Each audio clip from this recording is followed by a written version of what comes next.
Hello नमस्कार दोस्तों, आप सभी का स्वागत है एजू स्टॉक चैनल के अंदर। तो आज हम बात करने वाले हैं ऑप्टो सर्किट इंडिया लिमिटेड के बारे में। एक अच्छी न्यूज़ निकल कर आई है इसके अंदर, तो उसके बारे में हम बात करते हैं। तो बात करते उससे पहले अगर आप चैनल पे नए हैं तो चैनल को सब्सक्राइब कर दीजिए, बाजू में रहे बेल आइकन को प्रेस कर दीजिए, जिससे आने वाली सभी वीडियो की नोटिफिकेशन आपको मिलती रहे।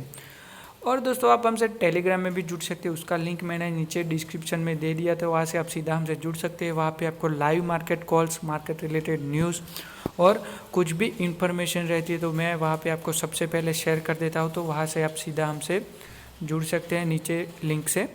तो चलिए अब बात करते हैं कि कौन सी न्यूज़ है।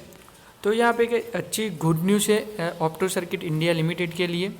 तो यहाँ पे सब्जेक्ट में देखिए कि अपडेट ऑन NCLT मैटर। तो जो भी कंपनी के अभी NCLT के अंदर प्रोसेस चल रहे थे उसके अंदर से कुछ अपडेट आई है।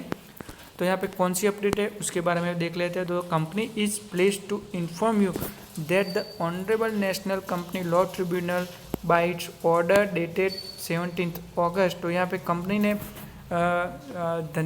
कंपनी को नेशनल कंपनी लॉ ट्रिब्यूनल ने ऑर्डर दिया है 7 अगस्त को, has terminated the CIRP processing with immediate effect and the petition filed by ICICI bank. तो यहाँ पे ICICI बैंक ने जो भी CIRP प्रोसेसिंग के लिए जो भी प्रोसेस किया था तो उसको NCLT ने उसको खारिज कर दिया और वो भी जो टर्मिनेट करने के लिए ऑर्डर दे दिया है। तो कंपनी के लिए अच्छी बात है। तो CIRP एक IBC की ही प्रोसेस है जो CIRP, तो यहाँ पे उसका फुल फॉर्म होता है कॉरपोरेट इंसॉल्वेंसी रिजोल्यूशन प्रोसेस। तो ये कॉरपोरेट इंसॉल्वेंसी रिजोल्यूशन प्रोसेस ये IBC के तहत ही आता है, इंसॉल्वेंसी बैंक कोड के अंडर ही ये CIRP प्रोसेस आता है। तो उसको NCLT ने खारिज कर दिया, उसकी जो भी है उसको क्लियर कर दिया है। तो यहाँ पे एक गुड न्यूज़ है कंपनी के लिए। और दोस्तों साथ में एक और गुड न्यूज़ है, तो मैं भी उसके बारे में आपको बता देता हूँ।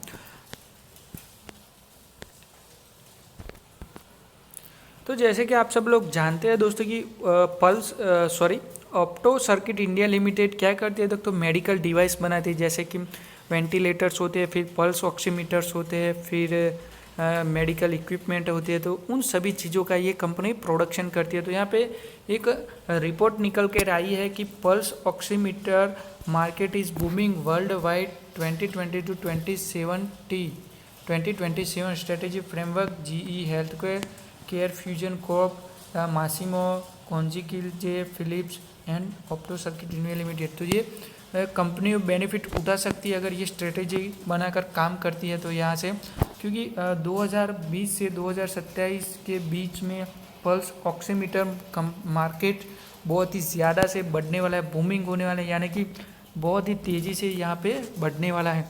तो यहाँ पे न्यू जर्सी यूनाइटेड स्टेट की ये रिपोर्ट है, यहाँ से pulse oximeter market research report निकल कर आया है। तो यहाँ पे बताया गया है कि किस तरह से कंपनी का मार्केट बढ़ सकता है। तो वो कंपनियाँ अपनी जो भी रेवेन्यू रेट है, मार्केट शेयर्स है, फिर की रीजन और प्रोडक्शन को अच्छी तरह से यूज़ करके अगर कंपनी अच्छी खासी मार्केट के अंदर बनी रहती है तो यहाँ पे कंपनी को अच्छी खासी बेनिफिट हो सकती है।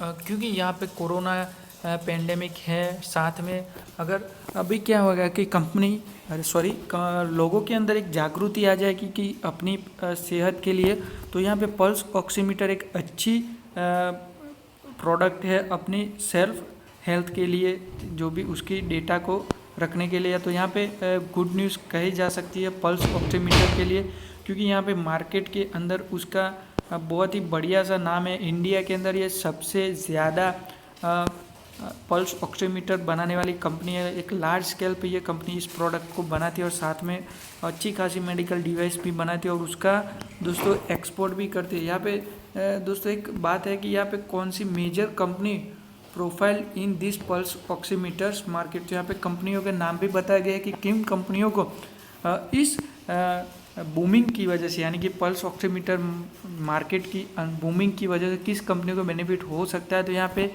ऑप्टो सर्किट इंडिया लिमिटेड का भी नाम है। ये वर्ल्ड की जो भी मार्केट लीडर कंपनियां हैं उन सभी का नाम है, तो उसमें ऑप्टो सर्किट इंडिया लिमिटेड का भी नाम है। तो यहाँ पे अच्छी बात कही जा सकती है, अगर कंपनी इस बोलते हैं ना कि अपॉर्चुनिटी को अच्छी तरह से ग्रैब कर सकती है, तो यहाँ पे उसको अच्छी खासी बेनिफिट हो सकती है दोस्तों। और यहाँ पे अब बात करते हैं इसके लास्ट ट्रेडिंग सेशन यानी कि फ्राइडे को किस तरह का ट्रेडिंग सेशन रहा है, तो उसके बारे में हम बात करते हैं। तो यहाँ पे देखिए दोस्तों, ऑप्टो सर्किट इंडिया लिमिटेड का NSE के ऊपर हम यहाँ पे ट्रेडिंग सेशन किस तरह का रहता है वह देख लेते हैं। तो यहाँ पे कंपनी प्रीवियस क्लोज था 7 रुपीज़ 60 पैसे का और ओपन हुआ 7 रुपीज़ 70 पैसे, फिर हाई बनाया 70.9 पैसे का और लो बनाया 7.55 का, और क्लोज हुआ है 1.32% की अपसाइड के साथ, ये 0.10 पैसे के अपसाइड के बाद क्लोज हुआ है। और यहाँ पे कंपनी के 52 वीक हाई और लो देख लेते हैं। तो 52 वीक हाई है 19.60 रुपीज़, वो अभी हाल ही जुलाई के अंदर ही बनाया था। 52 वीक लो था 1.45 रुपीज़। तो एक लो के बाद यहाँ से कंपनी ने अच्छी खासी रिकवरी की है और यहाँ से लो से लगभग 5 to 6% की रिटर्न यहाँ पे हमें अभी भी देखने को मिल रही है दोस्तों। और साथ में यहाँ पे AMO ऑर्डर भी लगे हुए हैं और 21 अगस्त को डिलीवरी में भी लगभग 16 लाख के आसपास की क्वांटिटी ट्रेड हुई, उसमें से 60% के आसपास के यहाँ पे डिलीवरी उठाई गई है। तो यहाँ पे अब बात करते हैं कंपनी के टारगेट के बारे में। तो यहाँ पे कंपनी के शॉर्ट टर्म के अंदर आपको 9 रुपीज़ के आसपास के टारगेट यहाँ पे देखने को मिल सकते हैं दोस्तों। 9 रुपीज़ से 9.5 रुपीज़ के टारगेट यहाँ से देखने को मिल सकते हैं।